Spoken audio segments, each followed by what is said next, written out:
Today I'm going to discuss the vacation I took in 2003 to Cancun. I went to Cancun with my friend and his mother, and we stayed in Playa del Carmen.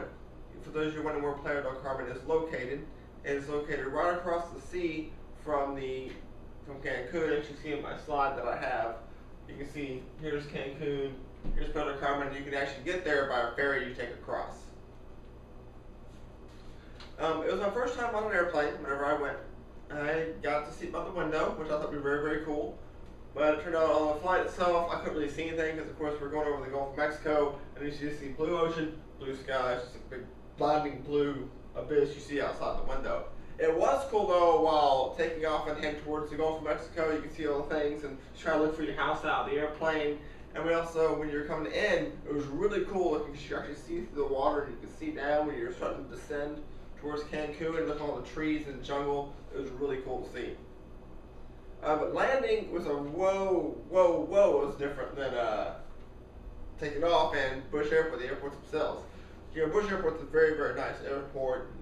You get there, it's this little bitty, tiny little thing. It's hot as could be in there. There are people everywhere. And you could definitely tell a big difference between the United States and Mexico at that point in time. Going through customs was very easy. You got there, you stood in line for about 45 minutes, walked on through, basically like herded us like cattle, and we went on through and went right in the country, no problems at all. In Cancun, we stayed in a hotel called Breeze Planet Car. It's a very nice all-inclusive hotel. They had all foods and drink, and they had massages, they had scuba things you could go do, you could rent jet skis. Anything you could possibly want to do, you could do all at the hotel, besides, of course, sightseeing. There was actually a pool with a bar inside the pool, so they encouraged drinking and swimming at the same time, which I thought was a little crazy at first, and I got involved in that. I'll get that in a second. But this thing was very, very pretty and very nice. Now, as you can see in my picture here, you can see this little seat over here.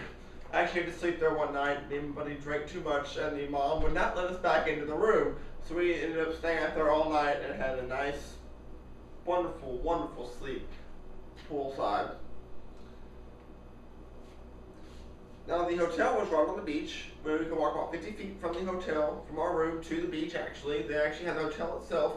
There were actually little shacks you could stay in, actually for your room, by the beach. So we actually stayed in one of the shacks out there. It was, like I said earlier, the water was absolutely beautiful. It was off the airplane. It was actually better looking out there when you're right there, seaside right there next to it. It was very, very nice to see. And we did have plans to go scuba diving. Now, we did go to town. It was about a half-mile walk down to Playa del Carmen.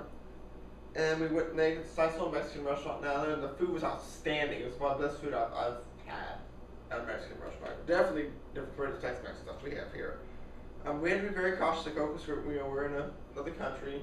We want to make sure we didn't get robbed or anything like that. And we did do a little bit of shopping, buy a couple T-shirts and little things like that, some souvenirs to bring back with us. And we did plan to go again in a couple days. Now, of course, with all plans you have, all these big old plans set up, sometimes they get canceled. And this time, Hurricane Claudette sort of threw a big monkey wrench at all the plans we had going on. We did not know anything about the hurricane. There were some people who just flew in, who were staying at the same hotel as us, and they were talking to my friend's mother, and they said, hey, there's a hurricane coming. It's going to come right over Cancun. But, oh, what? Really? And we had no idea how big it was or really any information about this hurricane at all. We turned on the news channel in the hotel room, and everything was, of course, in Spanish. There was not one mention of a hurricane or tropical storm coming at all. There's just continuing life as normal. Like, if it comes, I guess. Maybe they don't talk about on TV here. They talk about on TV like it's a big deal. There, they don't really say anything about it. So we made a couple phone calls. We changed our flights. Came back several days early. And it was very cool though once we landed here, because the Channel 13, I do believe, was there filming stuff and getting interviews with passengers as they came in and off the airport, and they actually interviewed us. We were on the news that night, and I looked all over for that video clip, but I could not find that thing anywhere. And Hurricane Claudette did decide to follow us back here. As you can see in my pictures I have, that is a hurricane hitting the Texas coastline, and it did do, it was just a category 1 hurricane. It wasn't very, very major, but it did follow us back. in conclusion, Cancun was a very, very nice place to go visit. I got to do all the things I would never get to do here. The water was just like, whoa, whoa. You cannot believe the difference in the water between here and there. I would go back again to Cancun and hopefully get to enjoy a whole week stay instead of just a couple days.